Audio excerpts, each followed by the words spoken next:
Hello শুভ বন্ধুরা, সন্ধ্যা চলো এখন বন্ধুরা। আমি চা করি। আজকের পর থেকে আমি তোমাদের সাথে নতুন ব্লগ নিয়ে চলে এলাম। আমার প্রতিদিনের রুটিন তোমাদের সাথে আমি শেয়ার করব। আজ সন্ধ্যের চা দিয়ে আমি শুরু করলাম।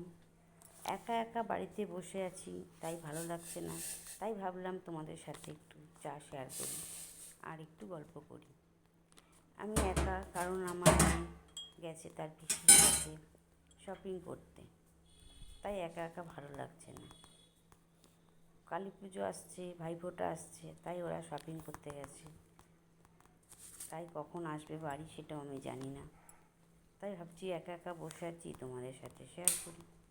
তার জন্য আমি ব্লগটা করছি, এবং আজকের পর থেকে তোমরা সব কিছুই আমার দেখতে পাবে আর কি শেয়ার করবো তোমাদের সাথে। চলো আজকে একটু জলদি বসে করি, চাটা খেয়ে নিই,